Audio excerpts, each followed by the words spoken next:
você aí tem dúvida, se você contrata um estagiário, se você abre um escritório com um sócio ou se você abre sozinho, pois é, eu já tive essa dúvida, eu já tive todas as opções, eu já tive sócio, já estive sozinha, já estive com estagiários, então eu já passei por todas essas fases e eu percebi que eu aprendi muito com elas e eu quero compartilhar aqui contigo um pouquinho daquilo tudo que eu pude perceber, sentir e aprender com todas essas tentativas, né? Posso dizer assim. Mas sem dúvida essa é uma grande decisão que você tem que tomar. E eu costumo dizer, principalmente sociedade, para mim sociedade é igual casamento. Né? Se ela é tão importante quanto você escolher alguém para casar e passar o resto dos dias da sua vida com a pessoa. Eu acho que a sociedade ela é ainda mais complexa que o casamento, né? Porque envolve dinheiro, envolve bens, envolve a maneira de pensar um do outro, né? Porque no relacionamento muitas vezes você vai se moldando, se ajustando, né? Porque tem o amor, tem aquela coisa toda do casamento. A sociedade em si tem uma amizade muito grande, mas é diferente, né? É negócios, né? Tudo que envolve negócios eu acho que tem que ser bem pensado, bem planejado. O que eu te diria aqui é, se você está começando do absoluto zero, ou se você está bem no início da sua carreira, eu iria sozinho, né? Eu iria sozinha. Eu comecei o meu escritório com alguém, né? Eu trabalhava em uma empresa que pude aprender muito, inclusive, mas chegou uma amiga, uma colega de faculdade, e me convidou para abrir um escritório com ela. Ela tinha conseguido alguns projetos bem grandes e ela me convidou, olha, vamos abrir comigo o escritório, estou com bastante trabalho, não vou conseguir entregar sozinha. E a gente se dá tão bem, né? Somos amigas, quem sabe a gente abre um escritório. E foi aí a minha primeira experiência. E quando a gente está começando, a gente não tem muita noção como é que funciona trabalhar com alguém, né? E dividir responsabilidades. Mas o mais importante, eu vejo, né, nisso tudo, que não é a questão assim de dividir responsabilidades, né? Dividir, eu faço isso, tu faz aquilo. É muito mais do que isso, né? É uma questão assim de valores, né? Coisas que você acredita, que a pessoa acredita. Aquilo que faz, sabe aquilo que faz você acordar todos os dias para trabalhar? Você tem o seu motivo, a pessoa tem o dela.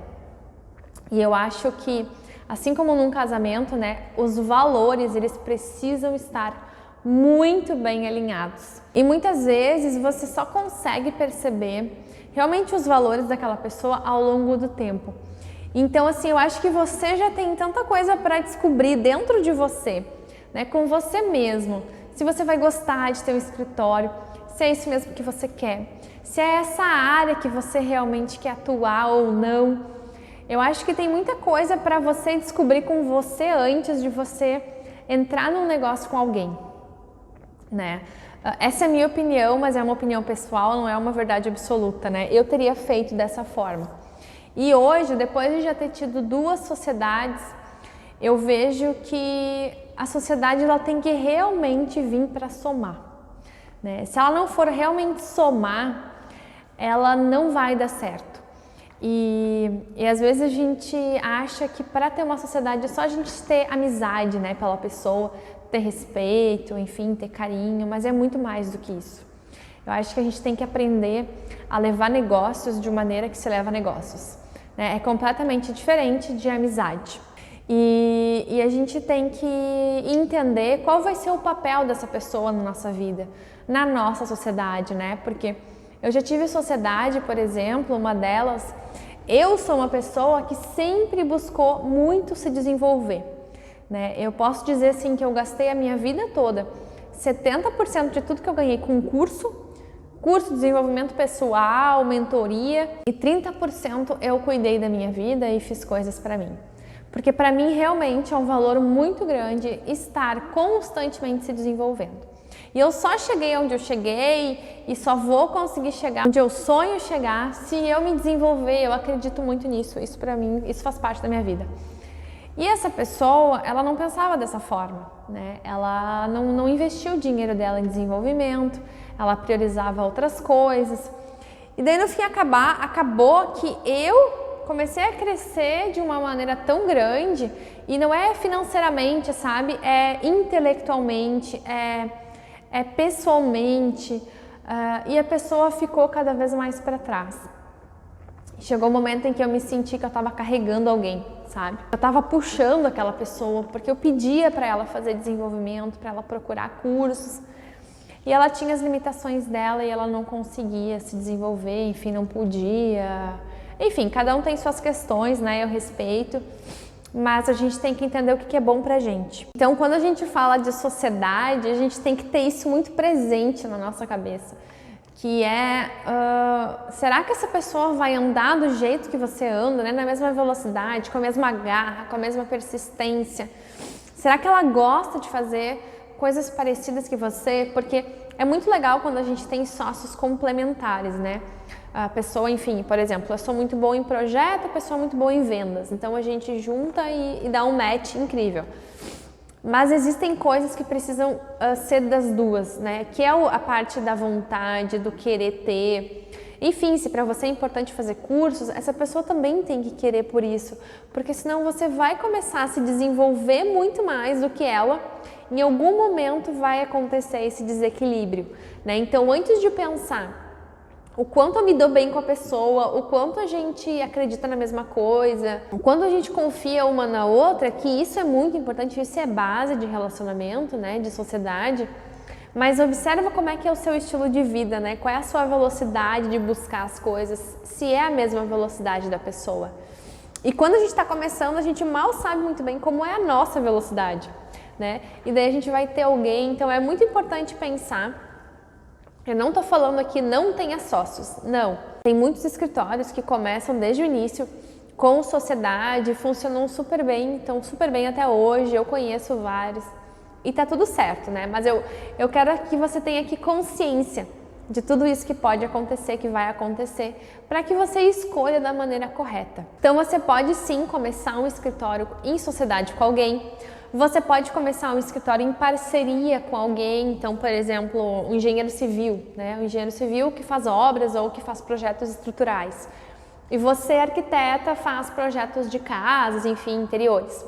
Então, vocês dividem um espaço, né? Reduzem os custos e possuem atividades que complementam um ao outro e que não é uma sociedade, né? Essa é uma maneira bem legal de trabalhar também, porque você não vincula a sua empresa com a pessoa, mas vocês dividem um espaço, retêm os custos, né? Fica bem mais acessível para os dois poderem conseguir ter um escritório no início. Bom, e em que momento então eu devo ter um estagiário ou não, né? Eu lembro que quando eu comecei, eu não tinha estagiário, eu trabalhava sozinha, né? Fazia tudo, eu faço tudo e ainda faço tudo até hoje, né? Porque a gente que é empreendedor tem que fazer tudo, não adianta. Mas até eu faturar assim, cerca de 120 mil reais, mais ou menos, eu consegui ir sozinha. Foi muito trabalhoso, foi difícil. Eu trabalhava horas, eu trabalhava à noite em casa, muitas vezes, final de semana, mas eu consegui. Então eu acho que a primeira coisa que você tem que pensar é qual é o faturamento que você quer ter, né? Até onde você consegue ir sozinho.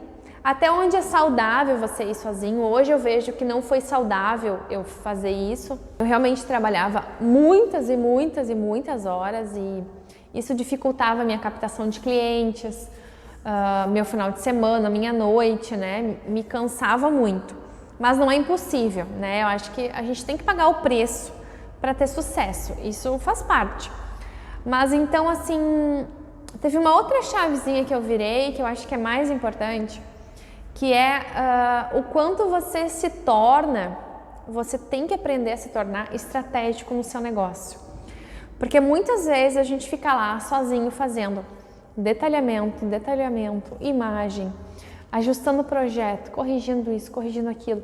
O quanto a gente perde a chance de estar na rua, captando cliente, procurando oportunidades, fazendo parceria com pessoas que vão te trazer muito mais resultados do que simplesmente ficar dentro do escritório projetando.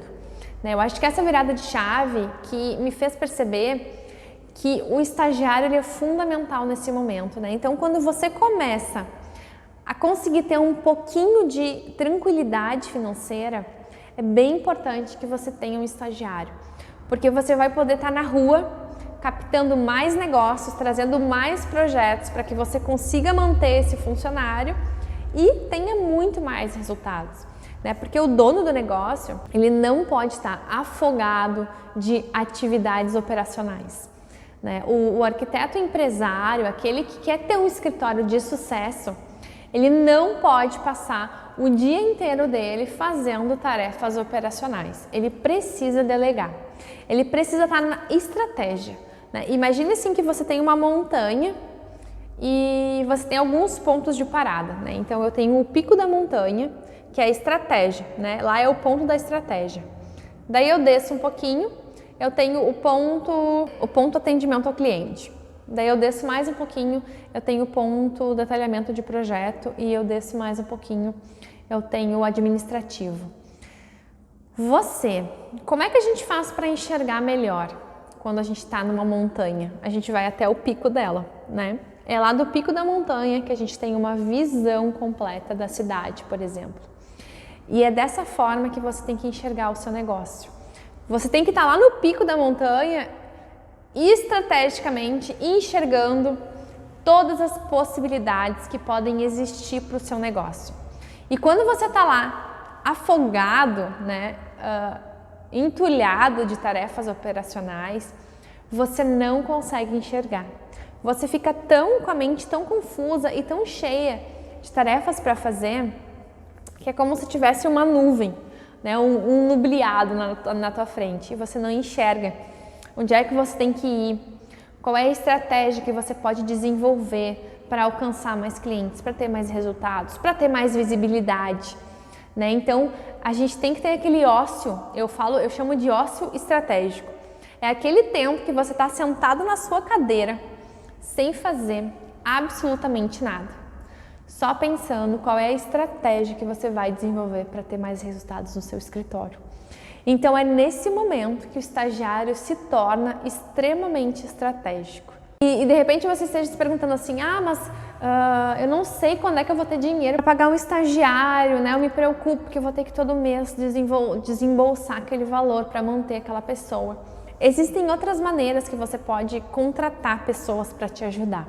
Você pode simplesmente terceirizar tarefas.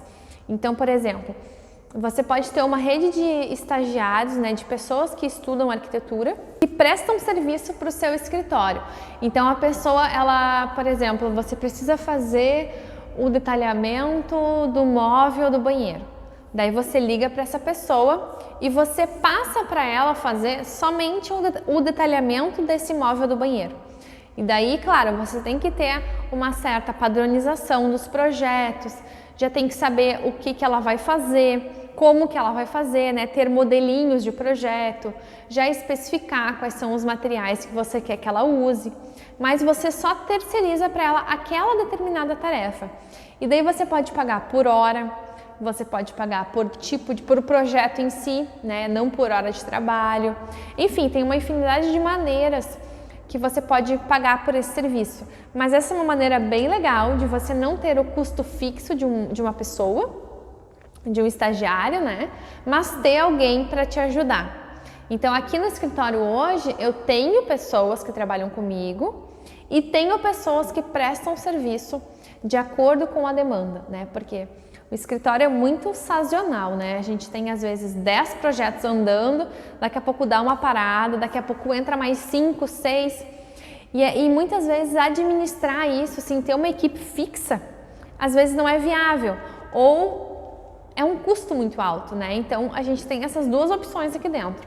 Quando tem uma demanda muito alta, de repente a gente tem pessoas que a gente chama para o time e elas nos ajudam, ou a gente pode de repente ter só algumas pessoas que ficam aqui dentro, enfim, né? Você pode pensar sobre isso.